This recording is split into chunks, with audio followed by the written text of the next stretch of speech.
తెలంగాణ వ్యాప్తంగా గౌడ కులస్తులు ఎదుర్కొంటున్న సమస్యలపై నిరంతరం పోరాడుతూ వారి సమస్యలను ప్రభుత్వం దృష్టికి తీసుకుపోతున్నారు సర్వాయి పాపన్న సేన జాతీయ అధ్యక్షులు రవికుమార్ గౌడ్. రాష్ట్ర వ్యాప్తంగా సర్దార్ పాపన్నతో పాటు మాజీ ఎంపీ ధర్మభిక్షం గౌడ్ విగ్రహాలను నెలకొల్పేందుకు కృషి చేస్తున్న రవికుమార్ గౌడ్ తో మా ప్రతినిధి పాపన్న ముఖాముఖి. నమస్తే వాళ్ళ ఎక్క కదా నేను మీ 690 పాపన్నని మరి ఇలా ఓ అన్నకాడికి వచ్చిన మరి ఆయన ఎవరో తెలవాలి కదా, అందుకనే మీ అన్నని మొగడి పట్టుకొని వచ్చిన. గదేనుల్లా మన యాదాద్రి జిల్లా రామన్నపేట మండలంలో మన సర్వాయి పాపన్న వారసుడు, మళ్ళీ ఇంకోటి ఏంటంటే సర్వాయి పాపన్న సేనకి అధ్యక్షుడు, జాతీయ అధ్యక్షుడు. ఇక ఆయనే పైడాల రవికుమార్ గౌడ్ అన్న. ఇక మరి ఆయన ఏంటంటే గౌడ సంఘానికి మేలు చేయాలని చెప్పేసి ఆయన చిరకాల వాంఛ, ఆయన కోరిక, పుట్టినప్పటి నుంచి ఆయన కళ అన్నట్టు అది. మరి ఈ విషయం సందర్భంగా ఆయన ఒక 50 విగ్రహాలని, సర్వాయి పాపన్న విగ్రహాలని, పోతే ధర్మభిక్షం విగ్రహాలని దాటగా నిలిచి నిలబెట్టే కార్యక్రమాలు చేస్తుండు. మరి ఇవన్నీ ఎందుకు చేస్తుండు, వీటి వెనక ఎవరున్నారనేది మనం అన్నని అడిగి తెలుసుకుందాం. అన్న నమస్తేనే. అన్న బాగేనా అన్న? మిమ్మల్ని కలుసుకోవడానికి నేనైతే చాలా అదృష్టపరులున్నా. చాలా సంతోషం తమ్ముడు, నువ్వు కూడా మా దగ్గరకు వచ్చినందుకు. మీరు కూడా ప్రత్యేకంగా మన యాదాద్రి భువనగిరి జిల్లా గీత కార్మికుల తరఫున, ఆల్ ఇండియా గీత కార్మికుల తరఫున శుభాకాంక్షలు, ధన్యవాదాలు తమ్మి. నువ్వు ఇంకా ముందు ఇంకా కార్మికుల కష్టాలు తెలుసుకోవాలి. గీత కార్మికులు ఇంకా వలసపోతుర్రు, ఇప్పటికీ గూడు లేకుంటుర్రు. ఇంకా ఖమ్మం డిస్టిక్లో మనుగూరు ఏరియాలో, ఫారెస్ట్ ఏరియాలో, బార్డర్లో గీత కార్మికులు కళ్ళు గీస్తే అమ్ముడు పోవడం లేదు. అదే కళ్ళుని వాళ్ళు జీవనోపాధి చేస్తూ అదే కళ్ళుని సేవించి నిద్రపోతున్నారు. ఇప్పటికీ పిల్లలకు గోసగా ఘోరంగా ఉన్నది. ఇప్పటికైనా గవర్నమెంటు బార్డర్లో ఉన్న గీత కార్మికుల సమస్యల మీద పోరాడాలి.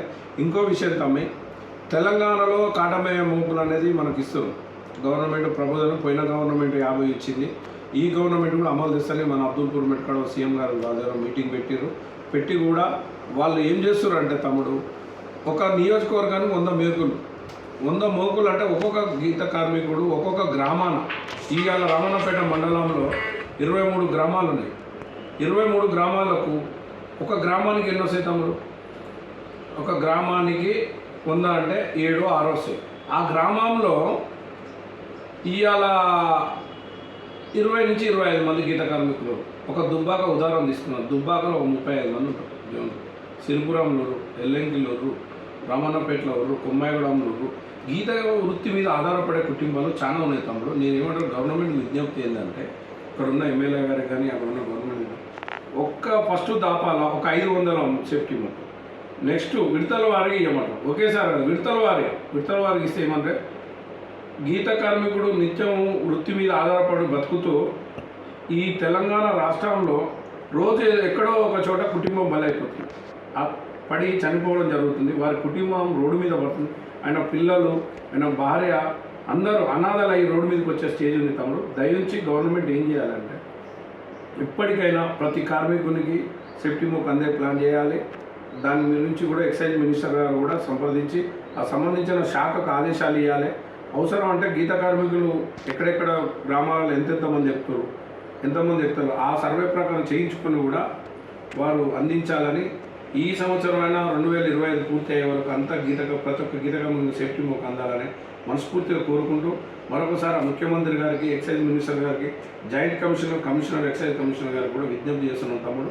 ఇంకో రెండో విషయం, ప్రతి సొసైటీకి 5 ఎకరాల భూమి ఇస్తారు. టీఆర్ఎస్ గవర్నమెంట్ ఉన్నప్పుడు ఈ గవర్నమెంట్ కూడా మేము అంటున్నా పెద్ద సొసైటీకి 10 ఎకరాలు, చిన్న సొసైటీ చిన్న గ్రామం ఉన్న కాడ 5 ఎకరాలు. గవర్నమెంటే దానికి ఫినిషింగ్ చేపించి ఒక వాటర్ సోర్స్ చేసి డ్రిప్ సిస్టమ్ పెట్టి తాటి చెట్లు, ఈత చెట్లు పెంచిస్తే గుజరాత్ నుంచి విత్తనాలు వచ్చినాయి. ఒక ఈత చెట్టు 80 సీసాలు.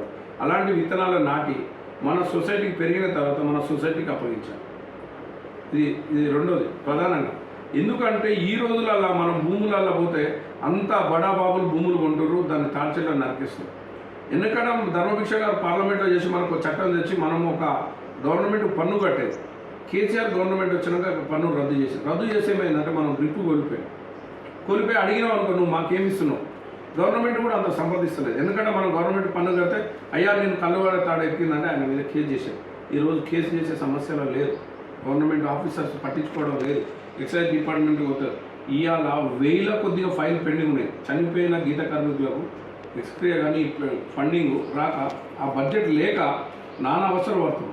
మధ్య దళారులు పైరోలు చేసి వాళ్ళ దగ్గర 20,000 తీసుకొని వాళ్ళు ఫైల్ చేసి తీసుకుపోయి ఇప్పటి వరకు అందరినీ సంఘటనలు చాలా ఉన్నాయి, వేలాల్లో ఉన్నాయి ఫైల్. దాన్ని కూడా గవర్నమెంట్ సంప్రదించి ఆ ఫండింగ్ కూడా రిలీజ్ చేసి ఆ కుటుంబాలను ఆదుకోవాలనేది ఇది రెండో డిమాండ్ తమ్మి. ఇంకా మూడోది ఉంది, మూడోది కూడా ఉంది. మూడోది ఏం చెప్తున్నామంటే ఒక్కొక్క దగ్గర ఆసాములు 1000 కొద్దిగా టార్చర్లు పెట్టేస్తారు, భూములు అమ్ముకున్న తర్వాత 1000 కొద్దిగా భూములు టార్చర్లు నడిపిస్తారు.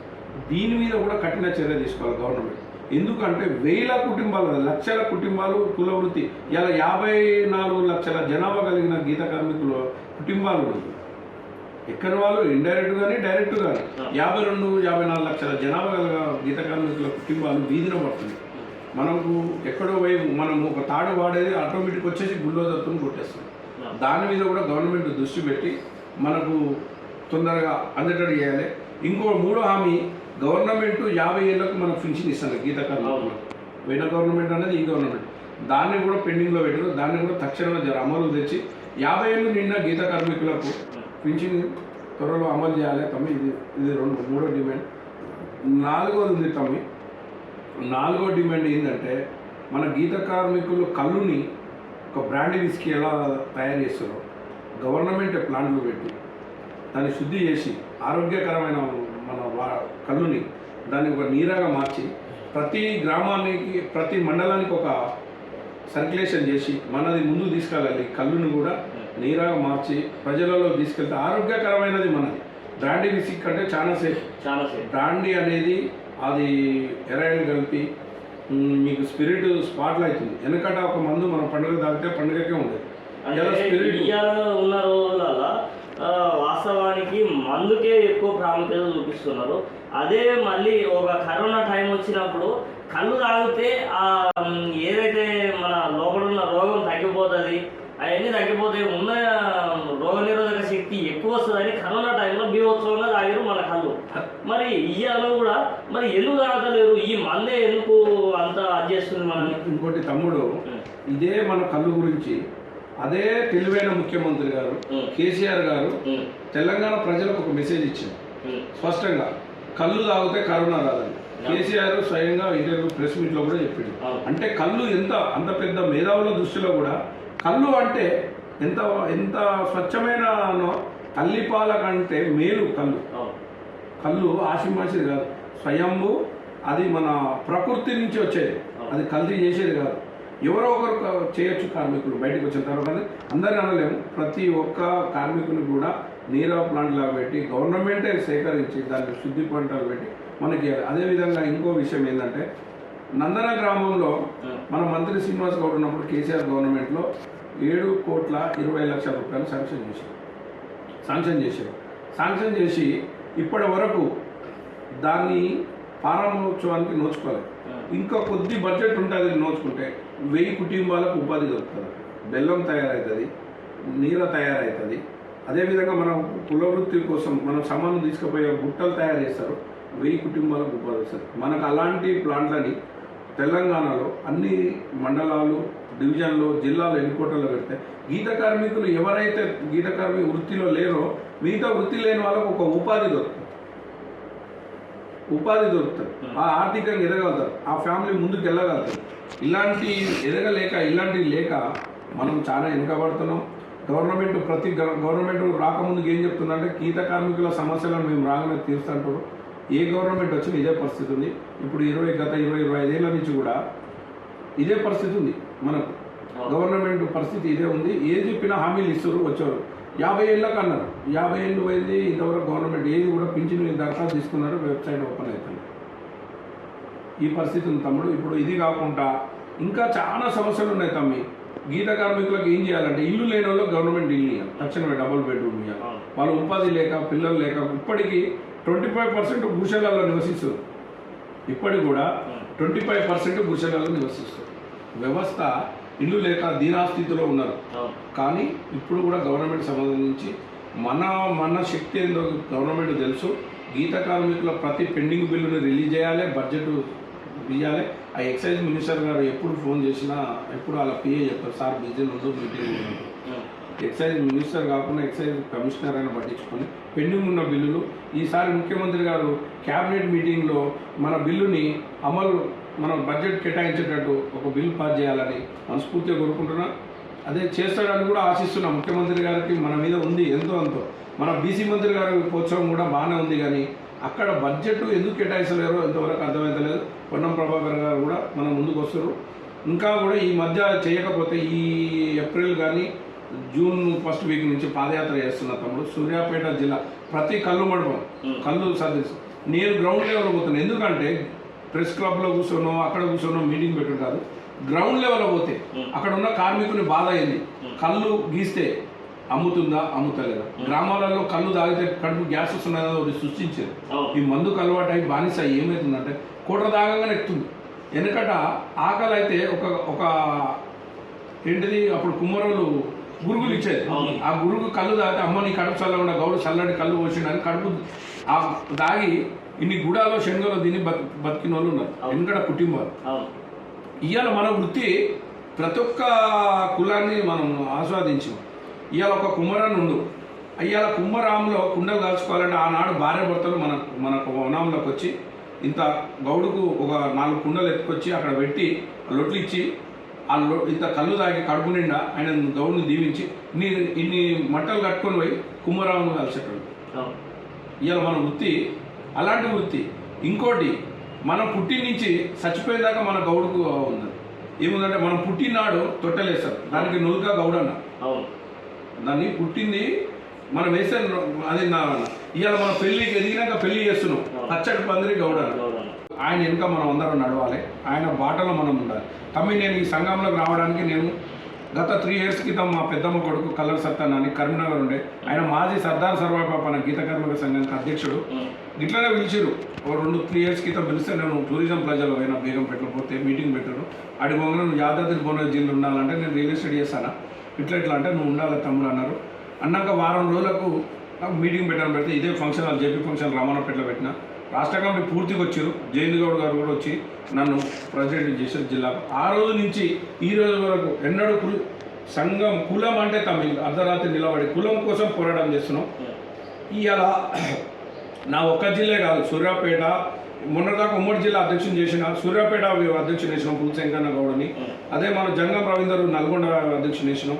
మహబూబాబాద్ డిస్టిక్ మహేష్ కుమార్ గౌడ్ని వేసినాం.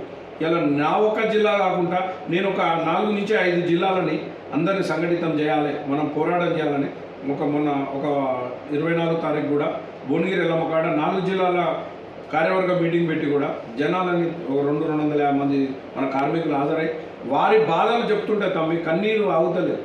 వారి శ్రమలు, వారి కష్టాలు. ఇవాళ మనము పూర్తిగా డిపెండ్ అయ్యి కళ్ళు వృత్తి మీద ఇవాళ ఎకరం భూమి లేని వాళ్ళు కూడా గీత కార్మికులు అదే వృత్తి మీద ఆధారపడి కూడా బతుకుతారు. ఇప్పటికి కూడా అదే భూమి మీద అదే గీత కార్మికుల శ్రమ. నేనేమంటున్నానంటే ఇప్పటికైనా మనం అంతా సంఘటితంగా పోరాడాలనేది.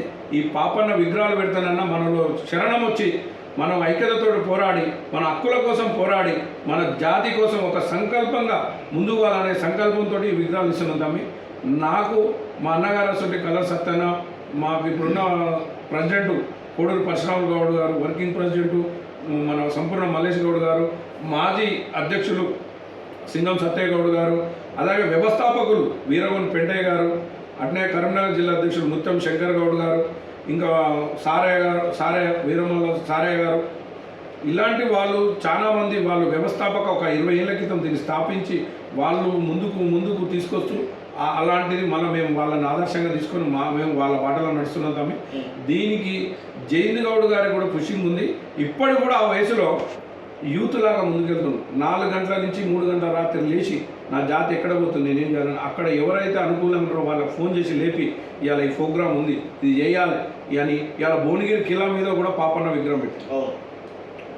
అదే రెండో పాపన్న మా కల్లర్ సత్తాన కరీంనగర్ కట్ట మీద పెట్టిండు మంత్రి గారిని ఒప్పించి. ఇవాళ అది కరీంనగర్లో హైలైట్ అయింది అది పాపన్న. ఈ జయంత్ గౌడ్ గారు భువనగిరిలో హైలైట్ చేసిన పాపన్న. ఇవాళ తెలంగాణలో హైలైట్ కావడానికి సర్దార్ సర్వాయి పాపన్న కానీ ఆ చరిత్ర తెలవడానికి జయంత్ గౌడ్ మూలకారణం. దీన్ని మనందరం ఆయనని అప్రిషియేట్ చేయాలి. ఎందుకంటే ఆయనని గౌరవించుకోవాలి మనం ఒక పాపన్నలాగా. నేను ఏమంటున్నా అంటే ఈ సంఘం ఏంది, అన్ని సంఘాలు 80 సంఘాలు ఉన్నాయి, 70 సంఘాలు ఒక జేఏసీకి ఏర్పడి గవర్నమెంట్ కలెక్టర్లకు వినతి పత్రాలు ఇచ్చుడు కాదు, మనము సంబంధించిన శాఖ మంత్రి మీద ఒత్తిడి తేవాలి, సూపరింటెండెంట్ మీద ఒత్తిడి తేవాలి, శాఖ కమిషనర్ మీద తేవాలి, అవసరం అనుకుంటే ముఖ్యమంత్రి గారు కలిసి వారికి మనం గౌరవంగా వినతి పత్రం ఇచ్చి మా సమస్యలు తీర్చాలని మనం ముందుకెళ్ళాలి. పాపన్న గారు, ఈ చరిత్రను ప్రతి గౌడుని ప్రతి గ్రామాన్ని నువ్వు కూడా సందర్శన చేయాలి, ప్రతి సొసైటీ ప్రజలతో మాట్లాడాలి, అక్కడ ఉన్న కార్మికులను లైవ్ తీసుకోవాలి, లైవ్గా మాట్లాడి వారి కష్టాలు, వారి నష్టాలు, వారి కుటుంబ స్థితిగతులు అన్నీ తెలుసుకొని నువ్వు ప్రతి విషయం అప్డేట్ చేస్తూ తెలంగాణ రాష్ట్రంలో ఉన్న నేను ఈ రంగంలోకి నేను ఎందుకు వచ్చినా అంటే ఇంకా మరి ఇట్లనే ఇప్పుడు ఉన్న గౌడ బిడ్డలే కాదు, ఇక్కడ ఉన్న ఎవరైతే అన్యాయానికి గురవుతున్నారో వాళ్ళని మన ప్రభుత్వం చెంతకు తీసుకుపోవాలని చెప్పేసి నా ఆలోచనతోటి నేను ఇలా పాపనలాగా నేను అందరికి ముంగడికి వచ్చిన. ఇంకా మీదట ఎక్కడ ఏ అన్యాయం జరిగినా కూడా వాళ్ళ కష్టమేంది, బాధ ఏంది అన్నీ ప్రభుత్వం చెంతకు తీసుకుపోతా. ఖచ్చితంగా నా వంతు సహాయం మాత్రం నేను ఖచ్చితంగా చేస్తా. మరి ఈ విగ్రహాలు ఏవైతే ఉన్నాయో మరి ఈ విగ్రహాలు నీ సోదాగా పెట్టిస్తున్నావు నాకు ఒక మాట ఎరకైంది. మరి అందుకనే నేను ఈ దాకా వచ్చిన. తమ్ముడు నువ్వు చెప్పేది కరెక్టే. నేను ఏమంటున్నానంటే నా జాతి ఎప్పుడు కూడా ఈ చందాలు చేసి విగ్రహాలు పెట్టాలి అనే ఆలోచన మీద మా జాతి ఎప్పుడు కూడా ఎదుటోని కాడి పోయి చెయ్యి జాపేయొద్దు, నా జాతి సంఘటితగా పోరాడాలి అనే సంకల్పంతో తెలంగాణలో ఒక 50 విగ్రహాలు పెడుతున్నాం తమ్మి.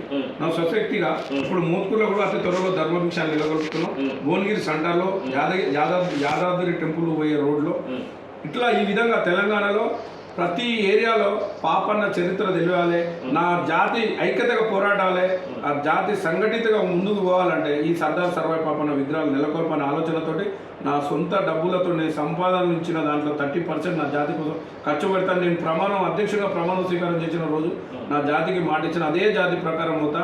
నా వెనక ఎవరు లేరు తమ్మి, నేను జయంతి గౌడ్ వారసత్వం ముచ్చుకొని ముందుకు పోతున్నా, వారి బాటలో నడుస్తున్నా. ఆయన ఎట్లయితే కష్టాలకెళ్ళి తెచ్చిచ్చిండో వెచ్చించి ఒక జాతి కోసం చేసిండో నేను కూడా ఆయన దాంట్లో పాలు పంచుకోవాలని నాకు కూడా ఒక అదృష్టం వచ్చింది. ఒక చరిత్ర ఉంటుంది తమ్మి, ఒక విగ్రహం పెడితే ఒక చరిత్ర ఉంటుంది, ఒక 50 ఏళ్ళు ఉంటుంది, ఎవరు పెట్టారంటే పలానా ఆయన పెట్టారు. అది ఆ విగ్రహాన్ని చూసి పాపన్న పోరాటాన్ని స్ఫూర్తిగా తీసుకొని అయినా మన కులం కార్మికుల ఐక్యతతో ఉంటారని నేను మనస్ఫూర్తిగా కోరుకుంటున్నాను తమ్మి. నీవు కూడా ముందు ఇలాంటి కార్యక్రమాలు చేసి నీకు కూడా మన జాతిని ఏ స్థాయికి తీసుకుపోవాలో నువ్వు ఆ స్థాయికి తీసుకుపోవాలి. నీదో 30% బాధ్యత ఉంది పాపన్న, మరో పాపన్న దొరికినావు నువ్వు మాకు 30% కాదు, ఒక 70% నేను నా పని నేను చేస్తా. నేను చేయాలని నేను ఖచ్చితంగా నా ఆశ ఇది, నేను ఖచ్చితంగా చేస్తా. నువ్వు సంకల్పంతో ఇదే సంకల్పంతో ముందుకు పోవాలి తమ్మి. మేము ఏమంటున్నాం అంటే ఇదే సంకల్పంతో నువ్వు ముందుకు పోవాలి. మన జాతి నువ్వు ఏమంటున్నావు అంటే ఇప్పుడు నువ్వు లోకల్ తిరుగుడు కాకుండా ఎక్కడైతే బార్డర్స్లు ఉన్నాయో, ఎక్కడైతే మన బార్డర్స్ ఉన్నాయో ఆ బార్డర్స్ మనుగూరు ఆ ఏరియాలో నువ్వు ఇంటర్వ్యూ చేయాలి. అక్కడ ఉన్న కార్మికుల సమస్యలను నువ్వు సంఘటితంగా, కాకపోతే అవసరం అనుకుంటే మా సపోర్ట్ కూడా ఉంటుంది మీకు. వేల మేము వస్తాం. మా మహిళా మనులు ఉన్నారు, మా చెల్లెళ్ళు ఉన్నారు, నాగమణి గారు సూర్యాపేట అధ్యక్షురాలు, మా కనకమహాలక్ష్మి మహబూబాద్ జిల్లాకి ఇచ్చిన మా చెల్లెళ్ళు, నవ్యశ్రీ ఉంది, నాగమణి ఉంది, అంజక్ ఉంది, అండాలక్కు ఉంది, అట్నే రాజక్ ఉంది. ఇప్పుడు మాకు విజయానికి మా యాదాద్రి భువనగిరి జిల్లా. ఏంటంటే ఇప్పుడు ఈ జిల్లాలకి ఆడవాళ్ళని అధ్యక్షులుగా ఎంచుకోవాలన్న నీ ఆలోచన ఎట్లొచ్చింది?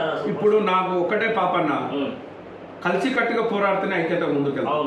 ఇప్పుడు ఒక గౌడు ఉన్నాడు, ఒక్కడే పోతే తాళ్ళు అందడు, అవసరం అంటే వాళ్ళ భార్యను పంపాడు. వాళ్ళ భార్యను పంపాలంటే ఏం చేయాలి? ఆ కార్మికుని భార్య పంపాలంటే అక్కడ ఉన్న జనం, మన కార్యకర్తలు, మన గౌడు సోదర మనులు కూడా ఉన్నారు. ఆ సంకల్పంతో ప్రతి జిల్లాలో ప్రతి విభాగంలో మహిళలు ఇస్తున్నాం, జిల్లా అధ్యక్షులు తీసుకున్నాం, మండల స్థాయి నుంచి గ్రామ స్థాయి నుంచి రాష్ట్ర స్థాయి వరకు మహిళా అధ్యక్షురాలు ఇస్తున్నాము. ఇంకా ముందుకు యూత్ ప్రెసిడెంట్లను ఇస్తున్నాము, గ్రామ స్థాయి నుంచి రాష్ట్ర స్థాయి దాకా. అదే గీత కార్మికులను కూడా వేస్తున్నాము. 3 విభాగాలు వేసుకుంటూ సంఘటితంగా పోరాడి మన హక్కుల కోసం, మన సాధన కోసం మనం ముందుకు పోయి మనం కొట్లాడాలనే ఆ సంకల్పంతో తమ్ముడు మనం ముందుకున్నాం. ఇంకోటి, మనకున్న హక్కులు మనకు ఇవ్వమంటారు, మనం ఎదుటి హక్కులను పోరాడతలేదు. మనకున్న ఏదైతే ఎక్స్క్రియ ఉందో దాన్ని మనం తక్షణమే అమలు చేయాలంటే ఈ సంవత్సరం వస్తే 5 ఏళ్ళ దాకా వస్తలేదు. ఆ కార్మికుల విషయం ఏంది? ఒక 2 పిల్లలు ఉంటారు, ఆడపిల్లలు, పెళ్లి చేసే స్థితి లేదు, ఆ కార్మికులు మరణించు. తెలంగాణలో రోజు పొద్దుగాలేసి ఏ కార్మికుడు ఎప్పుడు చచ్చిపోతాడో అర్థమవుతుంది. రోజుకు ఒక వార్త ఉంటుంది. ఇదివరకంటే వాట్సాప్లో లేటెస్ట్ గ్రూపులు లేవు, తెలియకపోయేది కార్మికులు. ఇది చనిపోయిన 10 నిమిషాల్లో మనకు అప్డేట్ వస్తుంది, ఏ జిల్లాలో చనిపోయినా ఏ మండలం. అట్లాంటి కార్మికులు, ఆ కార్మికుల మీద ఆధారపడిన కుటుంబాలు వేలు ఉన్నాయి. వాళ్ళు ఎక్కడ పోవాలి? ఎక్స్క్రియానే నువ్వు లేడీ చేస్తే దాని ఉన్న ఉపాధి, ఆ ఎక్స్క్రియాను ముందు ఆడపిల్ల పెళ్లి చేసుకోవడమో, ఒక బాబు చదువు కోసమో ఇది ఉంటుంది. అది లేనప్పుడు పరిస్థితి ఏంటంటే గవర్నమెంట్ ఇవ్వకపోతే దాని సబ్జెక్ట్ ఏంది? నేను అనేది ఏమంటున్నానంటే ప్రతి ఇచ్చే రూపాయి ఏదో అన్ని అందుబాటులో ఇస్తే ఆ కుటుంబము అభివృద్ధిలో పోతుంది. వారి ఉపాధి ఇచ్చినట్టయితే గవర్నమెంట్ కూడా దీన్ని మనం అందరం కలిసి సంఘటిత పోరాడాలి. పాపన్న విగ్రహాన్ని 5 ఏళ్లలో ఇంకో 50 ధర్మభిక్షం గారి పాపన్న కలిసి ఎక్కడున్నా ఇద్దరు పెడతాం. ధర్మభిక్షం గారు కూడా మహా గొప్పవాడు, మన జాతి కోసం పార్లమెంట్లో పోరాడి, ఆయన చరిత్ర గొప్పది. ఆయన ఎక్కడ మీటింగ్ పోయినా వేల మందిని పుట్ట కట్టుకొని నడకని బస్సు ఎక్కిపోయి పోరాటం చేసిన కార్మికుల కోసం, కష్టాల కోసం. మనకు చట్టాలు చేసిండు, ఒక రెవెన్యూ చేసిండు. మనకి ఇలా ఆయన సంకల్పం, ఆయనను కూడా మనం నెలకొల్పుకోవాలి, ఆయనను కూడా మనం ఆదర్శంగా తీసుకోవాలి. పాపన్న వీరుడు, మనం చూడలే పాపన్న, ధర్మభిక్షం గారిని స్వయంగా కళ్ళారా చూసినాం. ఆయనను కూడా స్మరించుకోవాలి. ఆయనను కూడా ప్రతి గ్రామాన, ప్రతి మండలాల్లో, ప్రతి జిల్లాలో ఆయన నెలకొల్పి ఆయన స్ఫూర్తిని ముందు తీసుకెళ్లాలని మనస్ఫూర్తిగా కోరుకుంటున్నా. పాపన్న, నీకు కూడా నా తరఫున ప్రత్యేకంగా ధన్యవాదాలు తమ్ముడు. థ్యాంక్స్ అన్న. ఇక మరి చూసేది కాదమ్మా, అన్న ఎంత కష్టపడుకుంటా ఒక సాయం పొందకుండా ధర్మభిక్షం గారివి మన సర్వాయి పాపన విగ్రహాలు పెట్టడానికి ఆయన ఎంత కృషి చేస్తుందో, ఈయనకి మనం కూడా మనం ఏంటంటే మా అన్న ఉన్నాడు అనే ఒక సపోర్టు ఏదైతే ఉంటుందో, మా అన్న ఉన్నాడు, మా అన్నకాడికి పోతే ఏ పని అవుతుంది అనే ఒక నమ్మకం అన్న నాకైతే కనిపించిండు. ఈ మాటలు విని కూడా మీరు కూడా మారాల్సింది. ఎందుకంటే కొన్ని ఊర్లలో కొంతమంది వేరుగా చేస్తున్నారు. మన గౌడ్స్ అంటే ఈ మధ్యకాలంలో ఏమైందంటే శాలిగౌర కాడ ఏదో మందుకాలు కలిపి అని చెప్పేసి ఆ సంఘటన వచ్చింది. ఇంక మరి ఇది వార్తలు కూడా ఈయన కొంచెం కళ్ళు తాగేటప్పుడు కూడా కొంచెం అది చేస్తున్నారు. ఏం భయపడకూరి, ఈ వీడియో ఎవరెవరైతే చూస్తున్నారో వీళ్ళందరూ మీరు అందరూ ఖచ్చితంగా మేము గౌడు ఏదైతే గౌడు ఎట్లా కష్టపడుతుందో, ఇట్లా 40-46 చెట్టు ఎక్కైనా సరే ఇవాళ కళ్ళు తీసుకొని వస్తుండే మీ ఆరోగ్యం కోసమే చేసుకుంటూ వస్తుండ్రు. అట్లా గౌడుకి ప్రతి ఒక్కరు కొంచెం మర్యాద ఇయ్యేది. ఇంకోటి ఏంటంటే గౌడుకి ప్రభుత్వం కూడా సేఫ్టీ కిట్లు అనేది ఈ మధ్యన అమలు చేసారు. ఇక ఊరికి కనీసం ఒక 20 అన్న వచ్చేటట్టు చూడనిస్తుంది. సీఎం రేవంత్ సార్ కూడా నేను మనవి చేసుకుంటున్నా, జర మోగులుగా సేఫ్టీ కిట్లు ఇస్తే జర మనోళ్ళు కూడా మిమ్మల్ని తలుచుకుంటారు. మళ్ళీ ఏడాదికి కూడా మిమ్మల్ని కుర్చీ మీద కూర్చోబెడతారు సారు. సంతోషంగా మేము చెప్పుకుంటూ వస్తున్నాం. నేను మీ 69 టీవీ పాపన్నని.